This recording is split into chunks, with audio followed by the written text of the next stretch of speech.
ओम श्री गणेशाय नमः।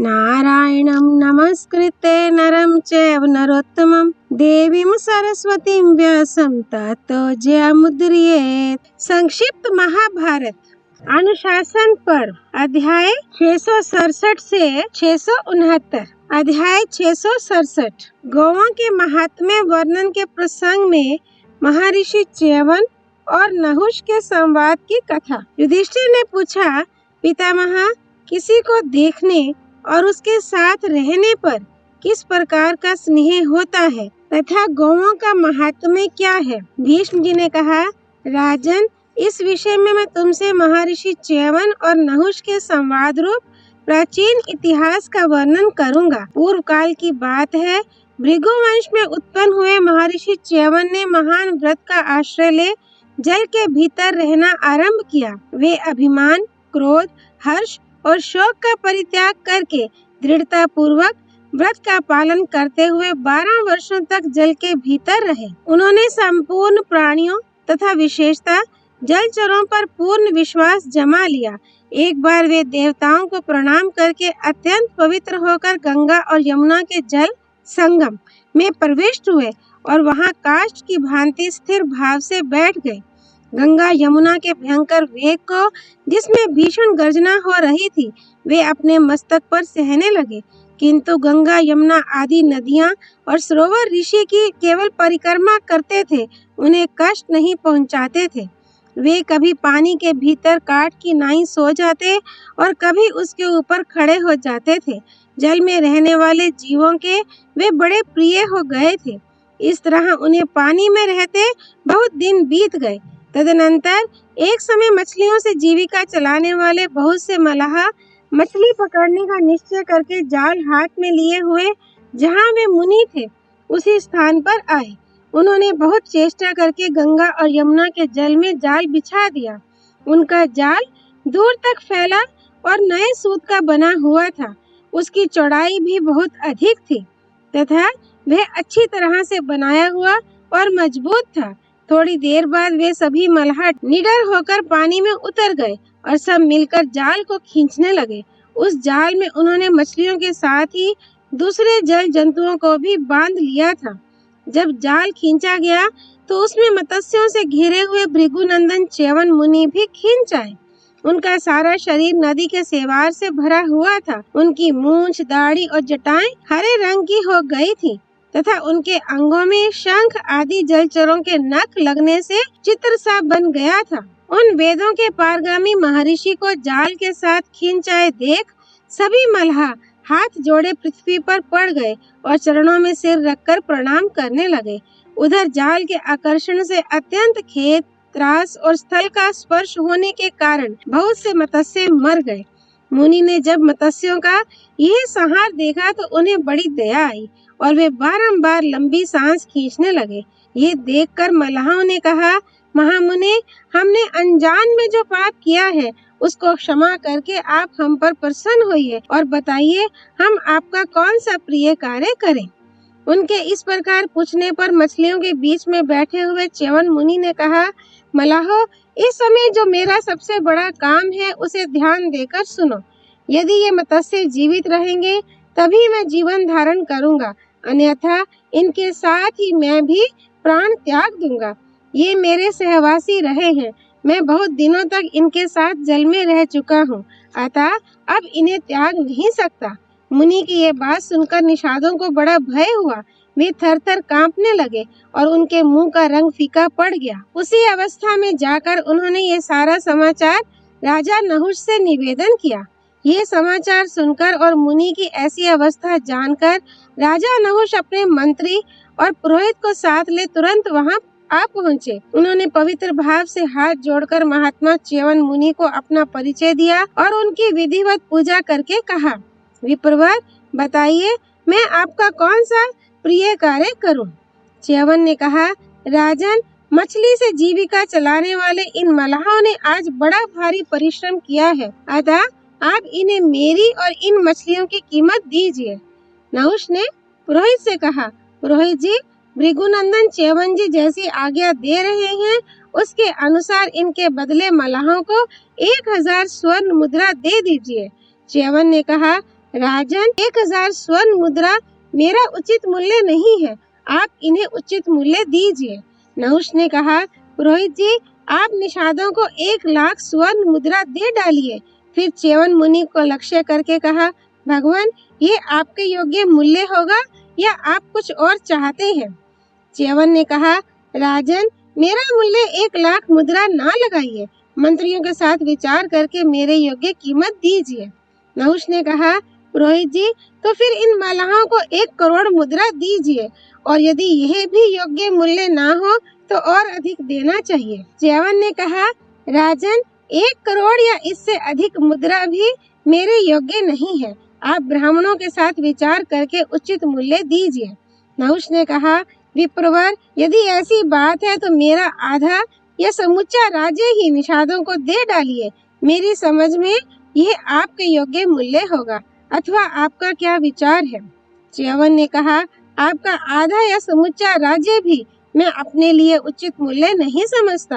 आप ऋषियों के साथ विचार कीजिए और फिर जो मेरे योग्य प्रतीत हो वही कीमत दीजिए। भीष्म जी कहते हैं, युधिष्ठिर, महर्षि का वचन सुनकर राजा नहुष को बड़ा खेद हुआ।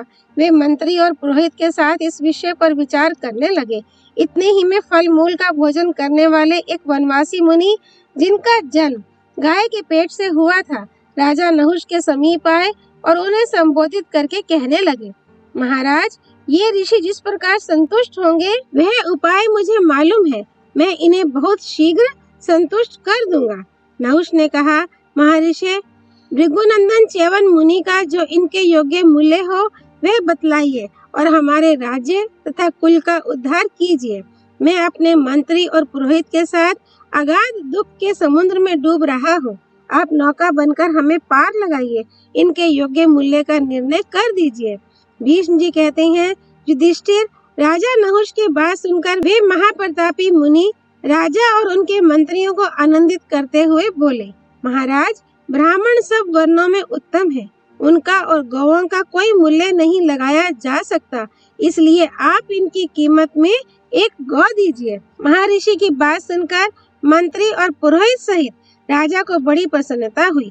वे उत्तम व्रत का पालन करने वाले भृगुनंदन च्यवन मुनि के पास जाकर उन्हें अपनी वाणी द्वारा तृप्त करते हुए से बोले, ब्रह्मऋषि, मैंने एक गौ देकर आपको खरीद लिया, अतः आप उठने की कृपा करें, मैं यही आपका उचित मूल्य समझता हूँ। च्यवन ने कहा, महाराज, अब मैं उठता हूँ। अब आपने मुझे उचित मूल्य देकर खरीदा है। मैं इस संसार में गौओं के समान दूसरा कोई धन नहीं समझता। वीरवर, गौओं के नाम और गुणों का कीर्तन करना, सुनना, गौओं का दान देना और उनका दर्शन करना, इनकी शास्त्रों में बड़ी प्रशंसा की गई है। ये सब कार्य संपूर्ण पापों को दूर करके परम कल्याण देने वाले हैं। गौएं लक्ष्मी की जड़ है, उनमें पाप का लेश भी नहीं है। गौएं ही मनुष्यों को अन्न और देवताओं को उत्तम भविष्य देने वाली हैं। स्वाहा और वशकार सदा गौओं में ही प्रतिष्ठित होते हैं। गौएं ही यज्ञ का संचालन करने वाली और उसका मुख है। वे विकार रहित दिव्य अमृत धारण करती और धुने पर अमृत ही देती हैं। वे अमृत का आधार होती हैं और सारा संसार उनके सामने मस्तक झुकाता है। इस पृथ्वी पर गौएं अपने तेज और शरीर में अग्नि के समान हैं। वे महान तेज की राशि और समस्त प्राणियों को सुख देने वाली हैं।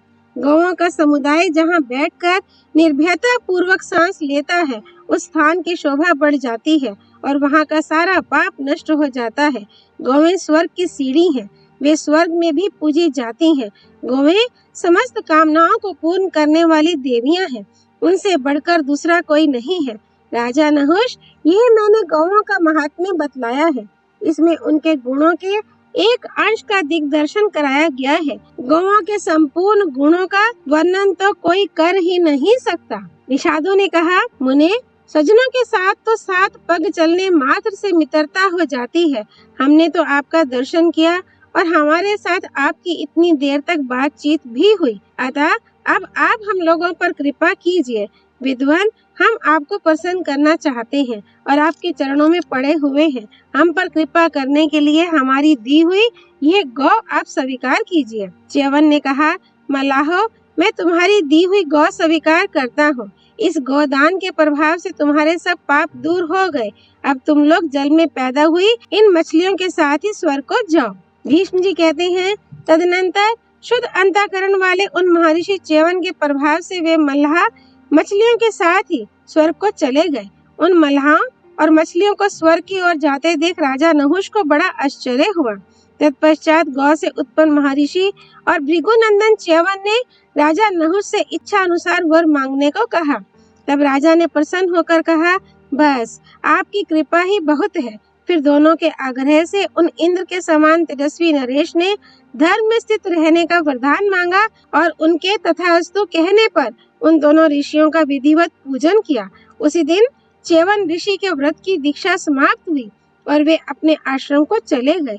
इसके बाद महातेजस्वी महर्षि गौजात भी अपने आश्रम को पधारे। सबके अंत में राजा नहुष भी वर पाकर अपनी राजधानी को चले गए। युधिष्ठिर, तुम्हारे प्रश्न के अनुसार मैंने यह प्रसंग सुनाया है। दर्शन और सहवास से कैसा स्नेह होता है, गौओं का क्या महात्म्य है तथा धर्मानुकूल निश्चय कैसे किया जाता है, ये सारी बातें इस प्रसंग से स्पष्ट हो जाती हैं। अब मैं तुम्हें कौन सी बात बताऊं? तुम्हारे मन में क्या सुनने की इच्छा है? अध्याय 668 राजा कुशिक और च्यवन मुनि का उपाख्यान। मुनि द्वारा राजा के धैर्य की परीक्षा। युधिष्ठिर ने पूछा, पितामह, राजा कुशिक का वंश तो क्षत्रिय था, उससे ब्राह्मण जाति की उत्पत्ति कैसे हुई? महात्मा परशुराम और विश्वामित्र का महान प्रभाव अद्भुत था। राजा कुशिक और महर्षि ऋचिक यही अपने अपने वंश के प्रवर्तक थे। उनके पुत्र जमदग्नि और गाधी को लांघकर उनके पौत्र परशुराम और विश्वामित्र में ही यह विजातीयता का दोष क्यों आया, इसका रहस्य बतलाइए। भीष्म जी ने कहा, भारत, इस विषय में राजा कुशिक और महर्षि च्यवन के संवाद रूप प्राचीन इतिहास का उदाहरण दिया जाता है। पूर्व काल में भृगुवंशी महर्षि च्यवन को ये बात मालूम हुई कि हमारे वंश में कुशिक वंश की कन्या के संबंध से क्षत्रियत्व का महान दोष आने वाला है। ये जानकर उन्होंने कुशिक के समस्त कुल को भस्म कर डालने का विचार किया और राजा कुशिक के पास जाकर कहा, राजन, मैं यहाँ तुम्हारे साथ कुछ काल तक रहना चाहता हूँ। ये सुनकर राजा ने महर्षि को बैठने के लिए आसन दिया और स्वयं गेड़ुआ लेकर उन्हें पैर धोने के लिए जल निवेदन किया। इसके बाद अर्घ्य आदि देने की संपूर्ण क्रियाएं पूर्ण की। तदनंतर उन्होंने शांत भाव से महर्षि को विधिवत मधुपर्क भोजन कराया और हाथ जोड़कर कहा, भगवान, हम दोनों पति पत्नी आपके अधीन हैं। बताइए, हम आपकी क्या सेवा करें? राज्य, धन, गौ और यज्ञ के निमित्त दान, जो कुछ आप लेना चाहें वह सब हम देने को तैयार हैं। मेरा ये महल, यह राज्य और यह राज्य सिंहासन सब आपका है। आप ही राजा हैं। इस पृथ्वी का पालन कीजिए। मैं तो सदा आपकी आज्ञा में रहने वाला सेवक हूँ। राजा के इस प्रकार कहने पर महर्षि च्यवन ने बहुत प्रसन्न होकर कहा, राजन, मुझे राज्य, धन, गौ, देश और यज्ञ की भी इच्छा नहीं है। मेरी बात सुनिए। यदि आप दोनों पसंद करें तो मैं एक नियम आरंभ करूंगा। उस समय आप लोगों को सावधानी के साथ निर्भयता पूर्वक मेरी सेवा करनी पड़ेगी। मुनि की बात सुनकर राज दंपति को बड़ा हर्ष हुआ। उन्होंने उत्तर दिया, बहुत अच्छा, हम आपकी सेवा करेंगे। तदनंतर राजा कुशिक महर्षि च्यवन को बड़े आनंद के साथ अपने महल के भीतर ले गए और एक सुंदर कमरा दिखाकर बोले, तपोधन, यह शैया बिछी हुई है। आप इच्छा अनुसार यहाँ आराम कीजिए। हम लोग यथाशक्ति आपको प्रसन्न रखने की चेष्टा करेंगे। इस प्रकार बातें होते होते सूर्यास्त हो गया। तब महर्षि ने राजा को अन्न और जल लाने की आज्ञा दी। जो आज्ञा कहकर राजा वहाँ से गए और जो भोजन तैयार था उसे लाकर उन्होंने मुनि के सामने प्रस्तुत कर दिया। मुनि ने भोजन करके राजा और रानी से कहा, अब मुझे नींद सता रही है, मैं सोना चाहता हूँ। तुम लोग मुझे सोते समय ना जगाना और सदा जागकर मेरे दोनों पैर दबाते रहना।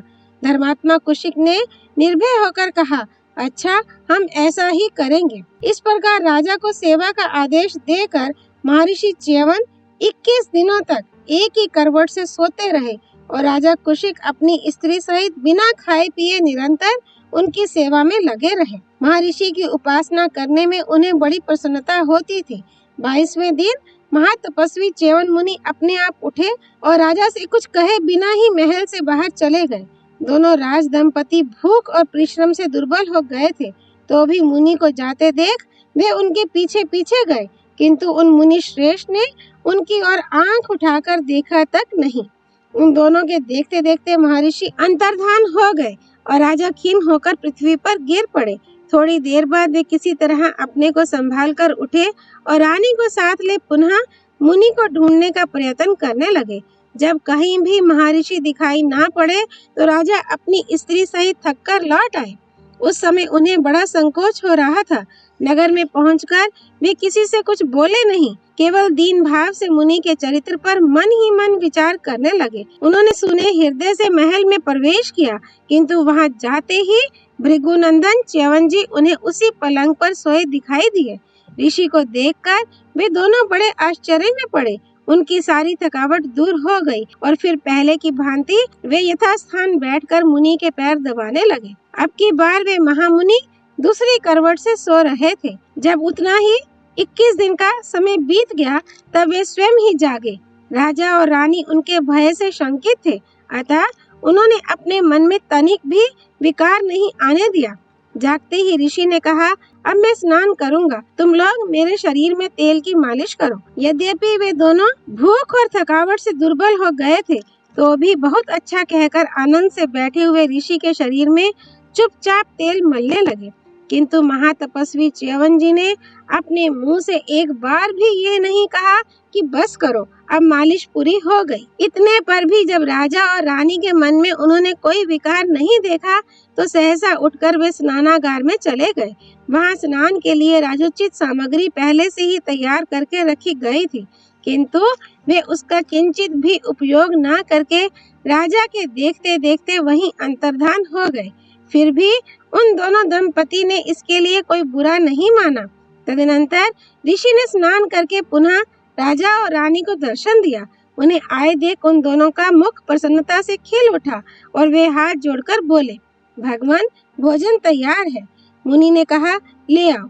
आज्ञा पाकर दोनों पति पत्नी ने गृहस्थों और वनवासियों के भोजन करने योग्य भांति भांति की सामग्री लाकर मुनि के सामने रखी। मुनि ने वह सब लेकर शैया और बिछौनों सहित एक स्थान पर रखा और उसे उत्तम वस्त्रों से ढक दिया। तत्पश्चात भोजन सामग्री सहित उन सब वस्त्रों में उन्होंने आग लगा दी और राजा रानी के देखते देखते वे फिर अंतर्धान हो गए। किंतु इतने पर भी उन दोनों बुद्धिमान दंपति ने क्रोध नहीं किया। राजऋषि कुशिक सारी रात रानी के साथ चुपचाप बैठे रह गए। जब इतने प्रयास के बाद भी महर्षि च्यवन राजा का कोई छिद्र ना देख सके तो फिर उनसे बोले, तुम स्त्री सहित रथ में जुट जाओ और उसमें मुझे बिठाकर मैं जहाँ कहूँ वहाँ ले चलो। राजा ने निशंक होकर कहा, बहुत अच्छा, और वे एक बहुत बड़ा रथ तैयार करके ले आए। उसमें बाईं ओर बोझ ढोने के लिए रानी को लगाकर स्वयं दाहिनी ओर जुट गए। उस रथ पर उन्होंने एक ऐसा चाबुक भी रख दिया जिसमें आगे की ओर 3 शाखाएं थी और जिसका अग्रभाग सुई की नोक के समान तीखा था। ये सब तैयारी करके उन्होंने मुनि से पूछा, भगवान बताइए, रथ किस ओर चले? जहाँ जाने के लिए आप आज्ञा देंगे वहीं आपका रथ जाएगा। राजा के इस प्रकार पूछने पर च्यवन ने कहा, तुम यहाँ से बहुत धीरे धीरे एक एक कदम उठाकर चलो। ये ध्यान रखो कि मुझे कष्ट न होने पावे, हर तरह से आराम पहुँचे। साथ ही किसी राहगीर को रास्ते पर से हटाना नहीं चाहिए। मेरी इच्छा है कि सब लोग तुम्हें रथ खींचते देखें और मैं उन्हें धन बांटूं। मार्ग में जो ब्राह्मण मुझसे कुछ मांगेंगे उन्हें धन और रत्न आदि सभी मनोवांछित वस्तुएं दान करूंगा। अतः इन सब बातों का प्रबंध कर लेना। मुनि की बात सुनकर राजा ने अपने सेवकों से कहा, मुनि जिस जिस वस्तु के लिए आज्ञा दे वह सब निशंक होकर देना। राजा की इस आज्ञा के अनुसार नाना प्रकार के रत्न, स्त्रियां, वाहन, बकरे, भेड़े, सुवर्ण और पर्वताकार गजराज, ये सब मुनि के पीछे पीछे चले। साथ में राजा के सभी मंत्री भी थे। उस समय सारा नगर आर्त होकर हाहाकार कर रहा था। इतने ही में मुनि ने सहसा चाबुक उठाया और उसकी तीखी नोक से राजा और रानी की पीठ तथा कमर में प्रहार किया। फिर भी वे निर्विकार भाव से उस रथ को खींचते रहे। 50 रात तक उपवास करने के कारण वे अत्यंत दुर्बल हो गए थे। उनका सारा शरीर कांप रहा था, तथापि वे वीर दंपति किसी तरह साहस करके उस रथ का बोझ ढो रहे थे। उनके शरीर पर चाबुक की मार से अनेकों घाव हो गए थे और उनसे खून की धारा बह रही थी। खून से लथपथ होने के कारण वे खिले हुए पलाश के वृक्षों की भांति दिखाई देते थे। उनकी ये दशा देखकर पुरवासियों को बड़ा दुख हो रहा था, किंतु मुनि के शाप से भयभीत होकर कोई कुछ बोल ना सके। वे परस्पर कहने लगे, भाइयों, शुद्ध अंतःकरण वाले इन महर्षि की तपस्या का बल तो देखो, इनकी शक्ति अद्भुत है तथा राजा और रानी का धैर्य भी कैसा अनोखा है। ये इतने थके होने पर भी कष्ट उठाकर इस रथ को खींच रहे हैं और भृगुनंदन च्यवन अभी तक इनमें जरा भी विकार नहीं पा सके हैं। भीष्म जी कहते हैं, युधिष्ठिर, मुनिवर च्यवन जी जब किसी तरह राजा रानी के मन में मैल ना देख सके तो वे कुबेर की तरह उनका सारा धन लुटाने लगे, किंतु इस कार्य में भी राजा कुशिक बड़ी प्रसन्नता के साथ ऋषि की आज्ञा का पालन करने लगे। ये सब देखकर मुनिवर च्यवन बहुत संतुष्ट हुए और उस उत्तम रथ से उतरकर उन दोनों दंपति को उन्होंने भार ढोने के कार्य से मुक्त कर दिया। तदनंतर वे स्नेह भरी गंभीर वाणी में बोले, मैं तुम दोनों को उत्तम वर देना चाहता हूँ, बतलाओ क्या दूं? ये कहते हुए उन दोनों के घायल सुकुमार शरीरों पर स्नेहवश अमृत के समान कोमल हाथ फेरने लगे। फिर उन्होंने प्रसन्नता पूर्वक राजा से कहा, बेटा, गंगा का ये सुंदर तट बड़ा ही रमणीय स्थान है। मैं कुछ देर तक यहाँ व्रत धारण करके रहूंगा। इस समय तुम अपने नगर में जाओ और अपनी थकावट दूर करके कल सवेरे अपनी स्त्री के साथ फिर यहाँ आना। मैं यहीं मिलूंगा। अब तुम्हारे कल्याण का समय आया है। तुम्हारे मन में जो जो इच्छा होगी वह सब पूर्ण हो जाएगी। मुनि के ऐसा कहने पर राजा कुशिक ने मन ही मन अत्यंत प्रसन्न होकर कहा, महाभाग, आपने हम लोगों को पवित्र कर दिया। हम दोनों की तरुण अवस्था हो गई तथा हमारा शरीर सुंदर और बलवान हो गया। आपने हम दोनों के शरीर पर चाबुक मारकर जो जो घाव कर दिए थे वे भी अब नहीं दिखाई देते। मैं तो अब बिल्कुल स्वस्थ हो गया और अपनी इस रानी को भी अप्सरा के समान सुंदरी देख रहा हूँ। ये सब आपकी कृपा का फल है। आप जैसे तपस्वी में ऐसी शक्ति का होना आश्चर्य की बात नहीं है। ऐसा कहकर मुनि की आज्ञा ले राज ऋषि कुशिक उन्हें प्रणाम करके नगर की ओर चले। उस समय उनके मंत्री और पुरोहित भी उनके साथ थे। नगर में प्रवेश करके उन्होंने पूर्वाह्न काल की संपूर्ण क्रियाएं संपन्न की और स्त्री सहित भोजन करके रात्रि में पलंग पर शयन किया। उस समय वे मुनि के दिए हुए नूतन शरीर और नई शोभा से युक्त होने के कारण बहुत प्रसन्न थे। इधर भृगुकुल की कीर्ति बढ़ाने वाले तपस्या के धनी महर्षि च्यवन ने गंगा तट के तपोवन को अपने संकल्प द्वारा नाना प्रकार के रत्नों से सुशोभित करके इंद्रपुरी से भी बढ़कर सुंदर और समृद्धिशाली बना दिया। अध्याय 669। च्यवन का कुशिक को स्वर्गीय दृश्य दिखाना, उनके घर में रहने का प्रयोजन बतलाना और उनके वंश को ब्राह्मणत्व प्राप्ति का वरदान देना। भीष्म जी कहते हैं, युधिष्ठिर, तदनंतर महामना राजा कुशिक वह रात्रि व्यतीत होने पर जागे और पूर्वाह्न काल के नैतिक नियमों से निवृत्त होकर अपनी रानी के साथ उस तपोवन की ओर चल दिए। वहां पहुंचकर उन्होंने एक सुंदर महल देखा जो नीचे से ऊपर तक सोने का बना हुआ था। उसमें मणियों के हजारों खंभे लगे हुए थे और वह अपनी शोभा से गंधर्व नगर को मात कर रहा था। राजा ने वहां और भी बहुत से दिव्य पदार्थ देखे, कहीं चांदी के शिखरों से सुशोभित पर्वत, कहीं कमलों से भरे हुए सरोवर, कहीं भांति भांति की चित्रशालाएं और बंधनवारें शोभा पा रही थी। भूमि पर कहीं सोने का फर्श और कहीं हरी भरी घास की बहार थी। अमराइयों में बौर लगे हुए थे। केतक, उदालक, अशोक, कुंद, अतिमुक्त, चंपा, तिलक, कटहल, बेंत और कनेर आदि के फूल खिले हुए थे। वहां विमान के आकार में पर्वतों के समान ऊंचे और भी अनेकों महल दिखाई दिए जो बड़े ही रमणीय और पद्म एवं उत्पल जाति के कमलों से सुशोभित थे। वहां समस्त ऋतुओं में खिलने वाले फूल शोभा दे रहे थे।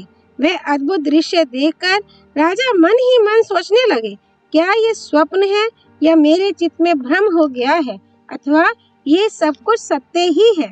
अहो, इसी शरीर से मुझे परम गति की प्राप्ति हो गई, या मैं उत्तर कुरु अथवा अमरावती में आ पहुंचा। यह महान आश्चर्य की बात जो मुझे दिखाई दे रही है क्या है। राजा इस प्रकार सोच ही रहे थे कि उनकी दृष्टि भृगुनंदन च्यवन मुनि पर पड़ी, जो मणिमय स्तंभों से युक्त एक सुवर्णमय विमान के भीतर बहुमूल्य एवं दिव्य पलंग पर सो रहे थे। उन्हें देखकर राजा कुशिक को बड़ी प्रसन्नता हुई और वे अपनी रानी के साथ उनके निकट गए। इतने ही में च्यवन ऋषि उस पलंग सहित अंतर्धान हो गए। फिर एक ही क्षण में वह सुंदर वन और वहां की सारी सजावट विलीन हो गई। तब राजा उन्हें ढूंढते ढूंढते दूसरे वन में गए।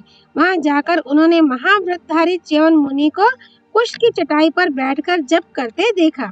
इस प्रकार अपने योग बल से उन्होंने राजा को मुंह में डाल दिया। तब राजा कुशिक यह अत्यंत अद्भुत घटना देखकर पत्नी सहित बड़े आश्चर्य में पड़े और हर्ष में भरकर अपनी स्त्री से कहने लगे, कल्याणी, हमने भृगुकुल तिलक च्यवन मुनि की कृपा से कैसे विचित्र और परम दुर्लभ पदार्थ देखे हैं। भला तपोबल से बढ़कर और कौन सा बल है। जिस बात की मन के द्वारा कल्पना मात्र की जाती है वह तपस्या से साक्षात सुलभ हो जाती है। त्रिलोकी के राजे की अपेक्षा भी तप ही श्रेष्ठ है। अच्छी तरह तपस्या करने पर उसकी शक्ति से मोक्ष तक मिल सकता है। इन ब्रह्म ऋषि महात्मा च्यवन का प्रभाव अद्भुत है। ये इच्छा करते ही दूसरे लोकों की सृष्टि कर सकते हैं।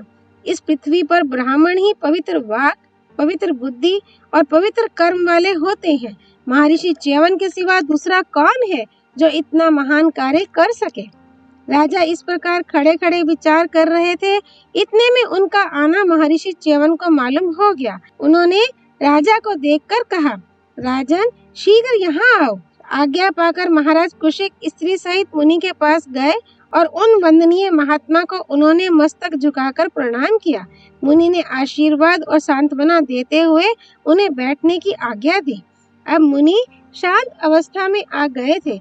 उन्होंने राजा को मधुर वाणी से तृप्त करते हुए कहा, राजन, तुमने 5 ज्ञानेंद्रियों, 5 कर्मेंद्रियों और मन को अच्छी तरह जीत लिया है, इसीलिए तुम महान संकट से मुक्त हुए हो। तुमने भली भांति मेरी आराधना की है। तुम्हारे द्वारा कोई छोटे से छोटा अपराध भी नहीं हुआ है। अच्छा, अब मुझे जाने की आज्ञा दो। मैं जैसे आया था वैसे ही लौट जाऊंगा। तुम्हारे ऊपर मैं बहुत प्रसन्न हूँ, अतः तुम मुझसे कोई उत्तम वर मांगो। कुशिक ने कहा, ब्राह्मण, आप मुझ पर प्रसन्न हैं। यही मेरे लिए सबसे बड़ा वर है तथा यही मेरे जीवन और राज्य का फल है। भृगुनंदन, यदि आपका मुझ पर प्रेम हो तो मेरे मन में एक संदेह है, उसे दूर करने की कृपा कीजिए। च्यवन ने कहा, नरश्रेष्ठ, तुम मुझसे वर भी मांग लो और तुम्हारे मन में जो संदेह हो उसे भी कहो। मैं तुम्हारा सब कार्य पूर्ण करूंगा। कुशिक ने कहा, भार्गव, यदि आप प्रसन्न हो तो मुझे यह बताइए कि आपने मेरे घर पर इतने दिनों तक क्यों निवास किया था। मैं इसका कारण सुनना चाहता हूँ। 21 दिनों तक एक करवट से शयन करना, फिर उठने पर बिना कुछ बोले बाहर चल देना, सहसा अंतर्धान हो जाना, फिर दर्शन देकर 21 दिनों तक दूसरी करवट से सोते रहना, उठने पर तेल की मालिश कराना, फिर अंतर्धान होकर चल देना, पुनः महल में आकर भांति भांति के भोजन को एकत्रित करना और उसमें आग लगाकर जला देना, फिर सहसा रथ पर सवार हो बाहर नगर की यात्रा करना, धन लुटाना एवं वन में अनेकों सुवर्णमय महलों तथा मणि और मूंगों के पाए वाले पलंगों का दिखलाना और अंत में सबको अदृश्य कर देना। आपके इन कार्यों का मैं यथार्थ कारण सुनना चाहता हूँ। च्यवन ने कहा, राजन, जिस कारण से मैंने ये सब काम किए थे उसे आद्योपांत सुनो। पूर्व काल की बात है। एक दिन देवताओं की सभा में ब्रह्मा जी कह रहे थे कि ब्राह्मण और क्षत्रियों में विरोध होने के कारण दोनों कुलों में संकरता आ जाएगी। उनके मुंह से मैंने यह भी सुना था कि तुम्हारे वंश की कन्या से मेरे वंश में क्षत्रिय तेज का संचार होगा और तुम्हारा एक पौत्र ब्राह्मण तेज से संपन्न तथा प्रकर्मी होगा। ये सुनकर मैं तुम्हारे वंश का उच्छेद कर डालने की इच्छा से यहाँ आया। उस समय मैंने तुमसे यही कहा था कि मैं एक व्रत का आरंभ करूंगा, तुम मेरी सेवा करो। इसी व्याज से मैं तुम्हारा दोष ढूंढ रहा था। किंतु तुम्हारे घर में रहकर भी मैंने आज तक तुम में कोई दोष नहीं पाया। 21 दिन तक सोता रहा, पर तुमने या तुम्हारी स्त्री ने मुझे जगाने का साहस नहीं किया। फिर मैं अंतर्धान हुआ और पुनः तुम्हारे घर में आकर योग का आश्रय ले 21 दिनों तक सोया। मैंने सोचा था तुम लोग भूख और थकावट से घबराकर मेरी निंदा करोगे। इसी उद्देश्य से मैंने तुम लोगों को भूखे रखकर क्लेश पहुंचाया। इतने पर भी तुम्हारे और तुम्हारी स्त्री के मन में तनिक भी क्रोध नहीं हुआ। इससे मैं तुम लोगों के ऊपर बहुत संतुष्ट हुआ। इसके बाद जो मैंने भोजन मंगाकर जलाया, उसके भीतर भी यही उद्देश्य छिपा था कि तुम डाह के कारण मुझ पर क्रोध करोगे, किंतु मेरे उस बर्ताव को भी तुमने सह लिया। तदनंतर मैंने रथ पर बैठकर कहा, तुम स्त्री सहित आकर मेरा रथ खींचो। इस कार्य को भी तुमने निर्भय होकर पूर्ण किया। फिर जब मैं तुम्हारा धन लुटाने लगा तो भी तुम क्रोध के वशीभूत नहीं हुए। इन सब बातों से मुझे तुम्हारे ऊपर बड़ी प्रसन्नता हुई। अतः मैंने तुम्हें संतुष्ट करने के लिए ही इस वन में स्वर्ग का दर्शन कराया है। राजन, इस वन में तुमने जो दिव्य दृश्य देखा है, वह स्वर्ग की एक झांकी थी। तुमने अपनी रानी के साथ इसी शरीर से कुछ देर तक स्वर्गीय सुख का अनुभव किया है। ये सब मैंने तुम्हें तप और धर्म का प्रभाव दिखलाने के लिए ही किया है।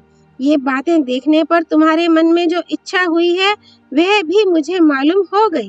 तुम सम्राट और इंद्र के पद को भी तृणवत मानकर ब्राह्मणत्व पाना चाहते हो और तप की अभिलाषा करते हो। तप और ब्राह्मणत्व के संबंध में अभी तुम जो विचार प्रकट कर रहे थे, वह बिल्कुल ठीक है। वास्तव में ब्राह्मण होना दुर्लभ है। ब्राह्मण होने पर भी ऋषि होना और ऋषि होने पर भी तपस्वी होना तो और भी दुर्लभ है। तुम्हारी ये इच्छा पूर्ण होगी। भृगुवंशियों के तेज से तुम्हारा वंश ब्राह्मणत्व को प्राप्त होगा। तुम्हारा पौत्र अग्नि के समान तेजस्वी और तपस्वी ब्राह्मण होगा। वह तीनों लोगों को अपने प्रभाव से आतंकित करेगा। ये मैं तुमसे सच्ची बात बता रहा हूँ। राजऋषि, अब तुम मुझसे अपना मनोवांछित वर मांग लो।